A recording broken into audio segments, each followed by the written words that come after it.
Hey y'all, I'm Krystal. Welcome back to my Texas garden. Today, we are starting some sweet potato slips. Now, if you're new around here, welcome. And if you're all about gardening naturally, well, go ahead and hit that subscribe button. And don't forget to smash the bell icon so you're notified every time I post a new video. Now, if you've never grown sweet potatoes before, sweet potatoes are not grown the same way as traditional potato. And that's because they're not in the same family. Traditional regular potatoes, whether they're russet, reds, Yukon golds, you name it, they are all part of the nightshade family. Sweet potatoes are tubers from the morning glory family. And yes, sweet potatoes do bloom, but you have to be up pretty early to catch the blooms because they're usually died off by noon. Now, since regular potatoes are part of the nightshade family, all parts green, their stems, their leaves, the potatoes that are above ground and turn green, all of that is non-edible.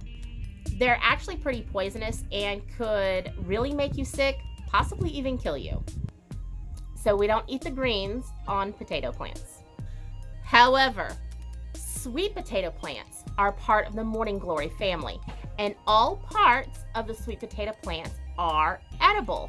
And if you live in the South like I do, you know that greens in the summertime just don't grow very well here. But the leaves of the sweet potato plant actually make a really good summertime green. Saute it with a little onions, garlic, maybe a little bacon, and it's delicious.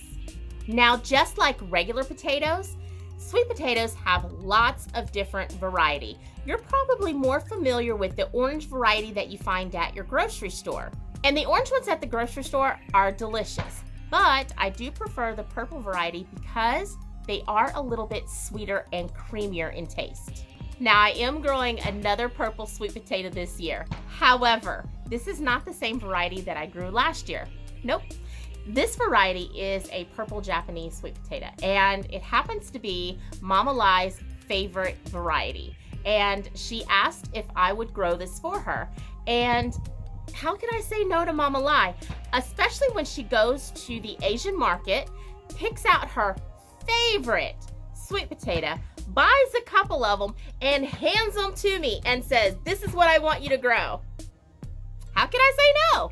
Now, sweet potatoes are relatively easy to propagate, but you want to make sure that you're buying organic. And the reason for that is they actually spray a chemical on the sweet potatoes to keep them from growing roots or slips.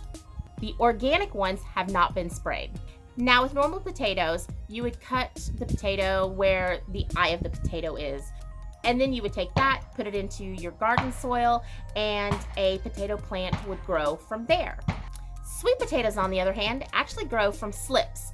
Slips are actually baby sweet potato plants, and you can see a couple of slips right here that are starting to form. Hopefully you can see that.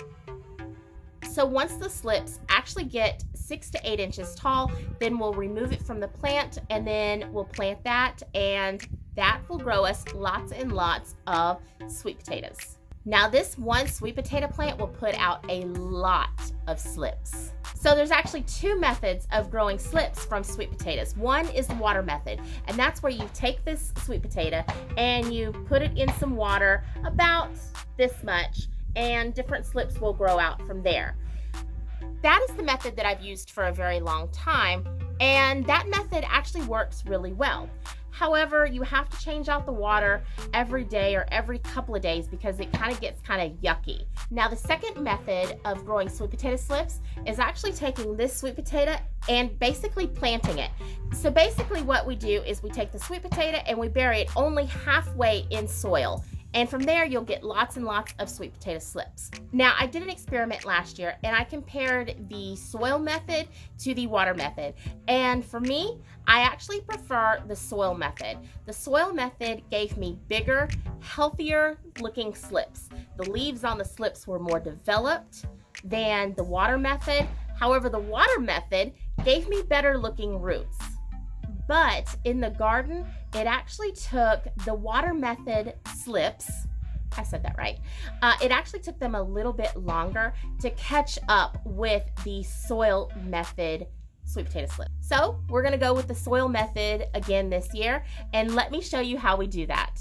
So this is really, really super simple. I've got my potting soil here, and what I'm going to do next is I'm just going to leave a little bit of soil on the bottom and then put my sweet potato in, and then just literally bury it up.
And y'all, that's it. That's all we do. Now, the other thing is you want to make sure that you keep your sweet potatoes moist. You want that soil to be moist, not saturated wet, but moist. And that's it. Now we'll check back in on these in about a month, and we should see plenty of sweet potato slips started.